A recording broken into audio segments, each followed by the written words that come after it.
Welcome to world of technical. मैं अंजलि लक्ष्कार आपको workshop calculation के फर्स्ट टॉपिक मात्रक एवं मापन यूनिट एंड मेजरमेंट के बारे में पढ़ाने जा रही हूँ। मात्रक क्या होता है, मापन क्या होता है और इसका वर्गीकरण किस प्रकार से होता है, ये हमारे दैनिक जीवन में किस प्रकार से उपयोगी है, ये इन सब की जानकारी लेंगे आज। जैसे दैनिक जीवन में माप तोल करते द्रव्यमान का। द्रव्यमान जैसे 5 लीटर है, 5 लीटर में 5 और लीटर, लीटर क्या हो जाएगा इसका मात्रक। और जैसे सुबह सुबह वॉक करने जाते हैं तो वॉक करने के लिए कितनी लंबाई तय की है, उसका मात्रक क्या होता है, इन सब के बारे में जानेंगे। इसके लिए आपको लास्ट तक बने रहना होगा, तभी हम पूरी जानकारी प्राप्त कर सकते हैं। और इसके जितना भी टॉपिक हम करेंगे उसके ऊपर एमसीक्यू भी करेंगे, ताकि ये तो पता रहे कि कहाँ से कौन सा क्वेश्चन आता है। चलो स्टार्ट करते हैं अब। मात्रक एवं मापन। फर्स्ट है भौतिक राशियाँ। भौतिक राशियाँ क्या होती है? वे राशियाँ जिनको मापा जा सके भौतिक राशियाँ कहलाती है।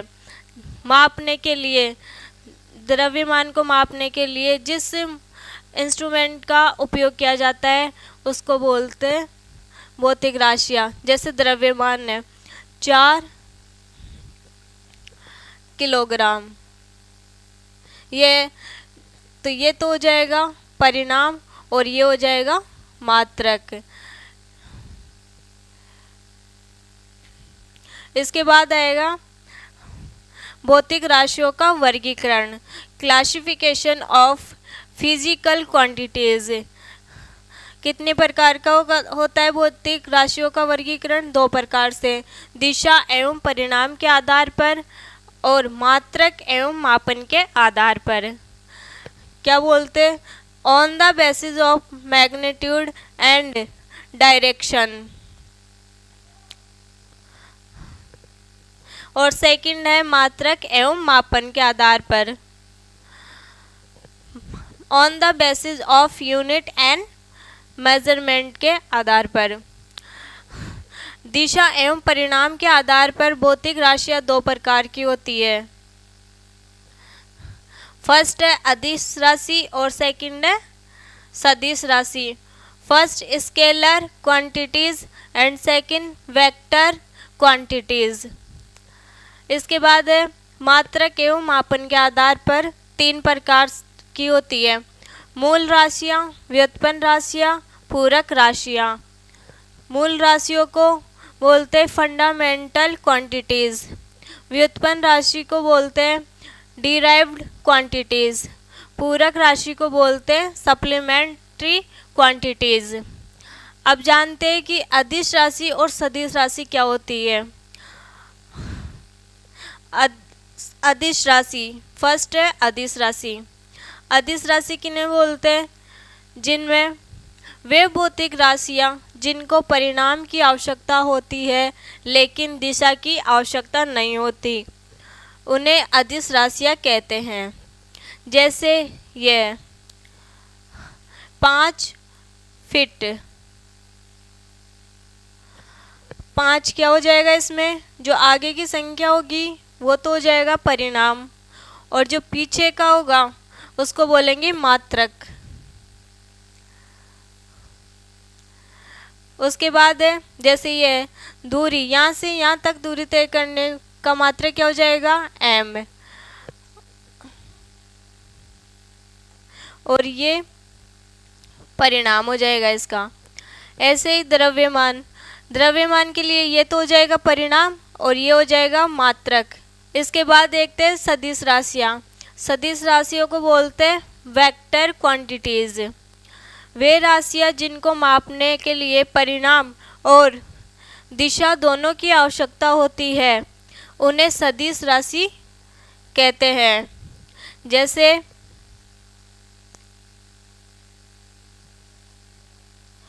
एग्जाम्पल देखते हैं इसके।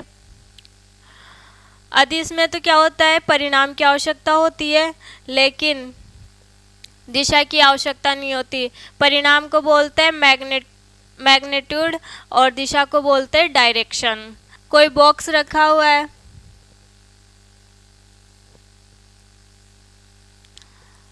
किसी सतह पर, अगर इसका नीचे से बल लगाएंगे तो ये ऊपर के साइड जाएगा, अगर लेफ्ट साइड से लगाएंगे तो ये राइट साइड की तरफ जाएगा, राइट साइड से लगाएंगे तो ये लेफ्ट साइड के साइड जाएगा, ऊपर से लगाएंगे तो ये नीचे के साइड जाएगा। मतलब परिणाम के साथ में दिशा की आवश्यकता पड़ रही है, इसलिए इसको क्या बोलेंगे, सदिश राशियाँ।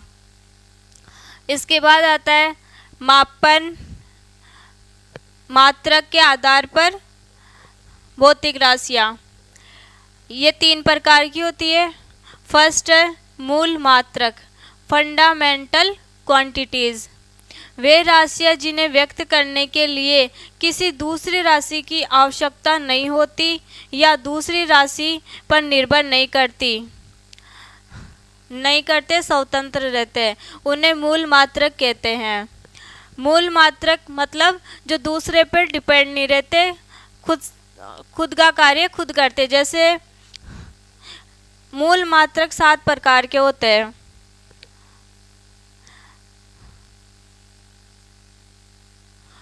फर्स्ट, लंबाई। अगर लंबाई को नापना है तो यहाँ से यहाँ जाने के लिए किसी और दूसरी मूल राशि की आवश्यकता नहीं पड़ रही, मतलब ये क्या है, मूल मात्रक।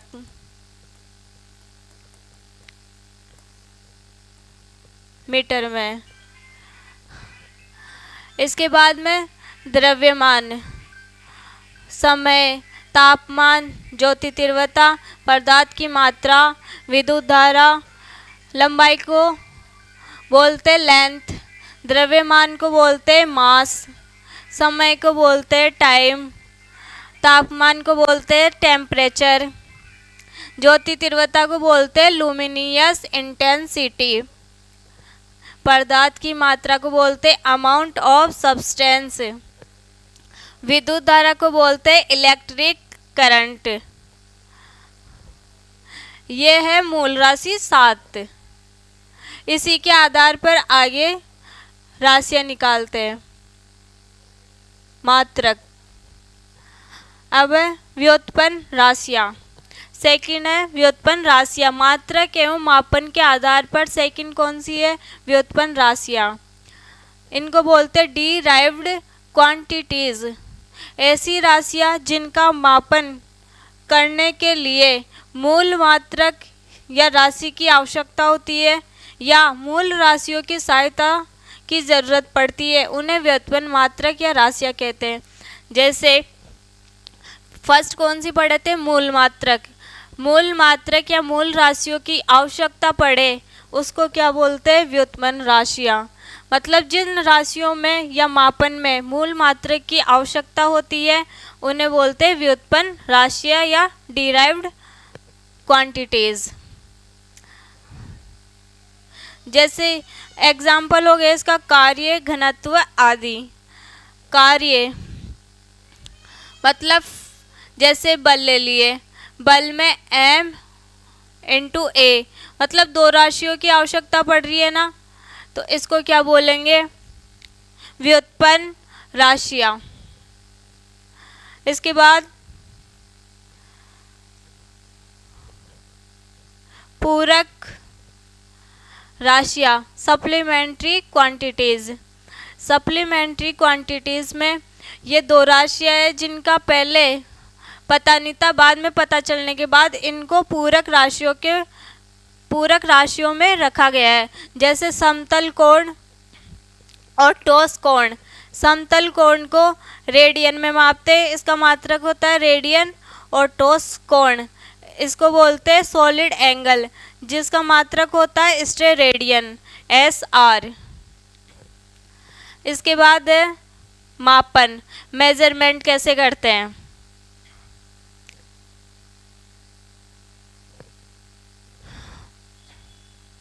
मापन करने के लिए कुछ राशियों की आवश्यकता होती है और कुछ पद्धति है। जैसे अलग अलग देशों में अलग अलग पद्धति अपनाई गई थी पहले। तो ब्रिटेन और गॉसियन पद्धति है, मैट्रिक पद्धति है, ब्रिटेन पद्धति है। 3 प्रकार की पद्धति है जिसमें लंबाई के लिए, द्रव्यमान के लिए और समय के लिए मापन किया गया था। फर्स्ट है गॉसियन पद्धति, यह है CGS। C का मतलब है यहाँ पर सेंटीमीटर, लंबाई को किस में नापेंगे, सेंटीमीटर में, द्रव्यमान को ग्राम में। यहाँ G है, G का मतलब है ग्राम। समय को किस में मापेंगे, सेकंड में। यहाँ S का मतलब सेकंड है। जैसे यहाँ पर मैट्रिक पद्धति, मैट्रिक में पहले M आ रहा है तो मीटर, लंबाई को किस में नाप रहे हैं, मीटर में। किलोग्राम, किलोग्राम को किस में नापना है, K है यहाँ पर, तो किलोग्राम, द्रव्यमान को मैट्रिक पद्धति में किलोग्राम में नापते हैं। इसके बाद है S का सेकंड हो जाएगा यहाँ पर, समय के लिए क्या हो जाएगा, सेकंड। इसके बाद है ब्रिटेन पद्धति, ब्रिटेन पद्धति में FPS चलती है। F का मतलब है फुट, तो इसमें लंबाई को मापते हैं फुट में, और द्रव्यमान को मापते हैं, द्रव्यमान मतलब मास को मापते हैं पाउंड में। इसके बाद समय को किस में नापेंगे, सेकंड में। ये तीनों पद्धति हो गई। इसके बाद में एक अंतर्राष्ट्रीय पद्धति बनाई गई ताकि जो अलग अलग पद्धति है उनको एक कर सके।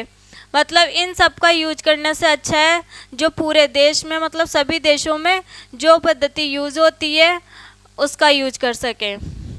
आज के लिए इतना ही। अब कल की क्लास में हम पढ़ेंगे वैज्ञानिक यंत्र, SI पद्धति, और जो आज थ्योरी पढ़े उसके ऊपर MCQ। तब तक के लिए नमस्कार।